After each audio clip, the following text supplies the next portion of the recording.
Ya, bismillahirrahmanirrahim. Assalamualaikum warahmatullahi wabarakatuh. Selamat pagi anak-anak. Semoga hari ini kita selalu berada dalam kondisi fit, sehat di tengah COVID-19 ini.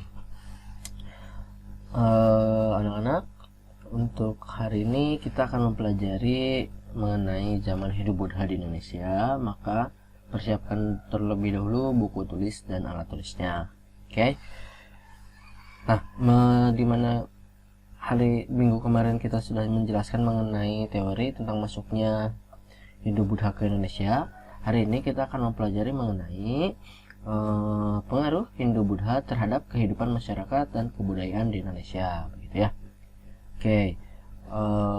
Kita memulai saja materi hari ini, yaitu mengenai pengaruh Hindu Buddha terhadap kehidupan masyarakat dan kebudayaan Indonesia, sekaligus bukti-bukti pengaruh Hindu Buddha di Indonesia. Silakan untuk ditulis dulu judulnya di buku tulisnya. Oke, kita lanjut. Pengaruh Hindu Buddha terhadap kehidupan masyarakat dan kebudayaan di Indonesia. Oke. Maaf.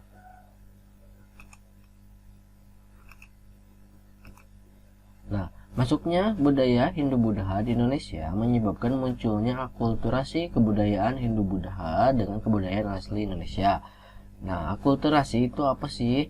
Akulturasi merupakan perpaduan dua atau lebih kebudayaan yang saling mengisi serta tidak menghilangkan unsur-unsur asli dari kebudayaan tersebut. Jadi, ketika Hindu-Buddha masuk ke Indonesia, menyebabkan kebudayaan asli Indonesia bercampur dengan kebudayaan dari Hindu-Buddha. Nah, percampuran ini tidak menghilangkan kebudayaan Indonesianya pun kebudayaan Hindu-Buddhanya. Itu disebut akulturasi. Oke. Kemudian nanti ada yang disebut dengan asimilasi. Kalau asimilasi itu adalah munculnya kebudayaan baru hasil dari percampuran kebudayaan A dengan kebudayaan B dengan menghilangkan kebudayaan keduanya. Jadi muncul kebudayaan baru, itu asimilasi.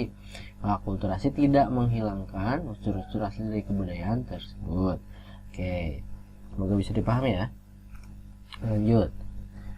Nah, berdasarkan sudut pandang akulturasi budaya, maka masuknya pengaruh budaya dan agama Hindu-Buddha di Indonesia dapat dibedakan atas 3 periode sebagai berikut.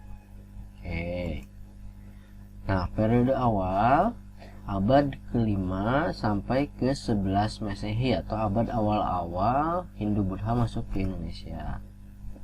Nah, periode ini pengaruh unsur budaya Hindu-Buddha lebih kuat dan lebih menonjol daripada unsur-unsur kebudayaan asli Indonesia. Jadi Hindu-Buddhanya yang lebih menonjol.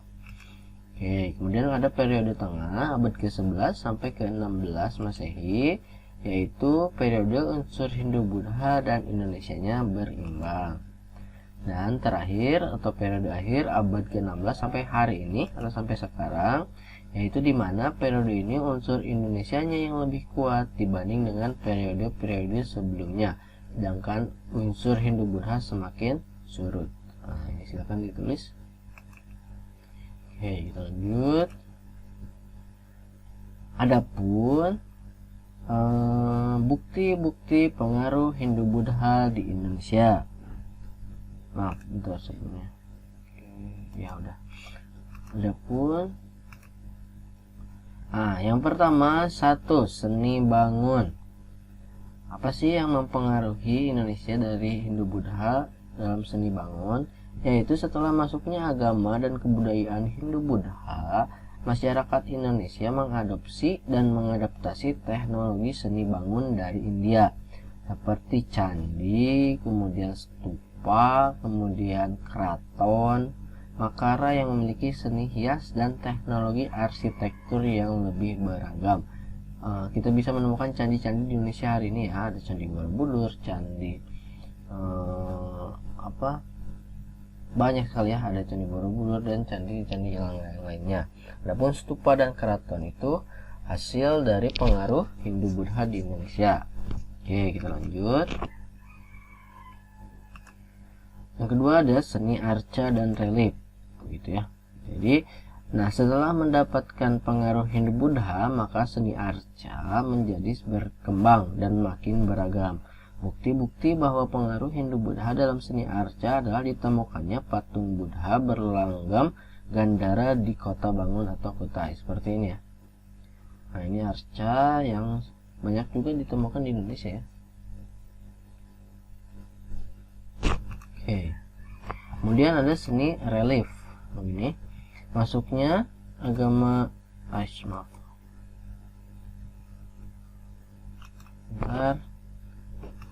Masuknya agama dan budaya Hindu juga berpengaruh terhadap seni relief begitu. Sehingga banyak ditemukan di Indonesia atau di candi-candi bentuk relief begitu ya. Berdasarkan atau yang terpengaruhi oleh Hindu-Buddha. Lanjut lagi.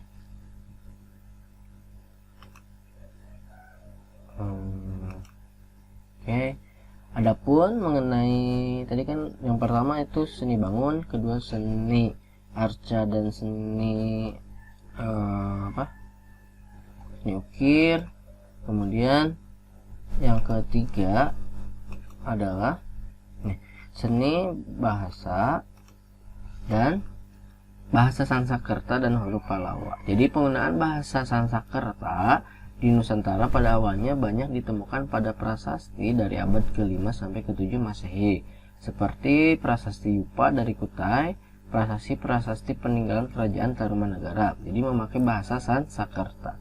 Nah, bahasa Sanskerta ini tertulis dalam prasasti Yupa, kitab suci, kitab undang-undang atau hukum dan karya sastra.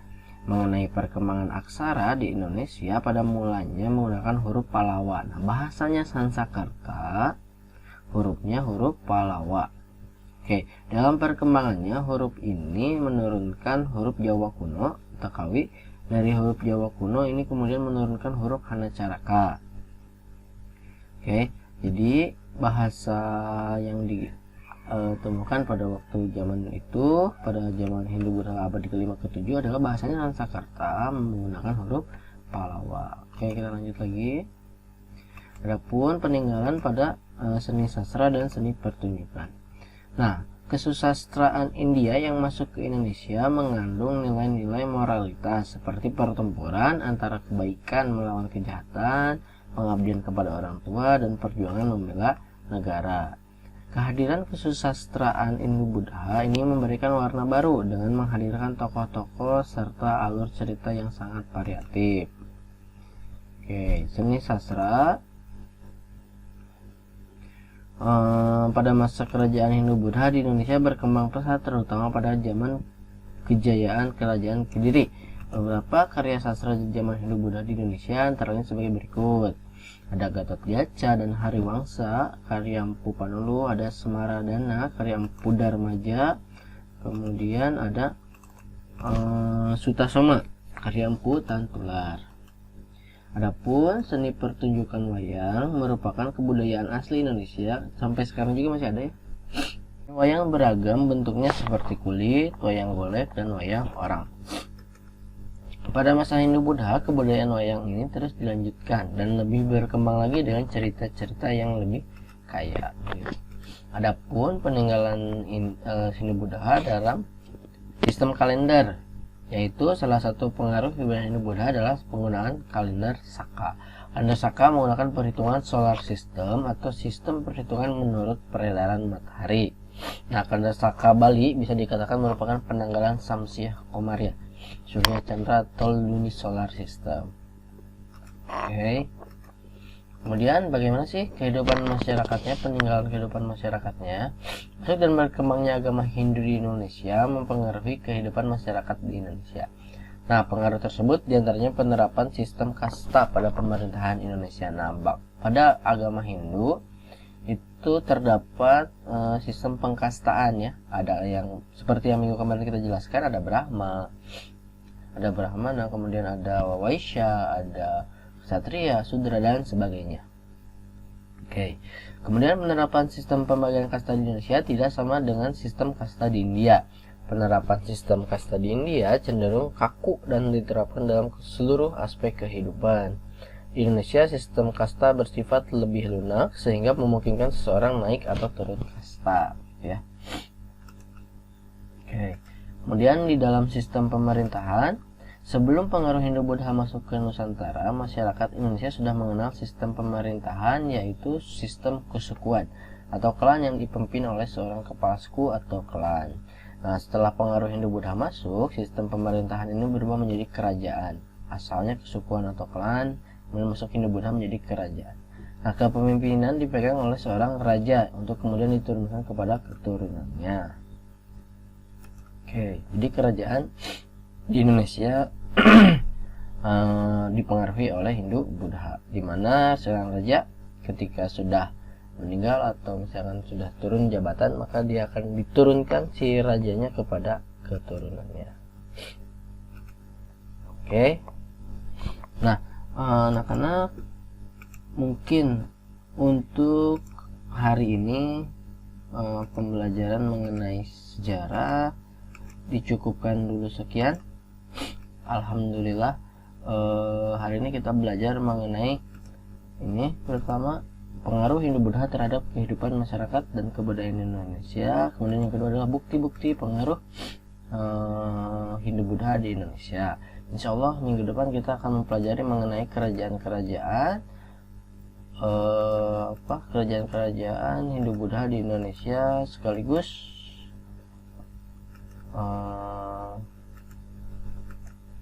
integrasi Nusantara pada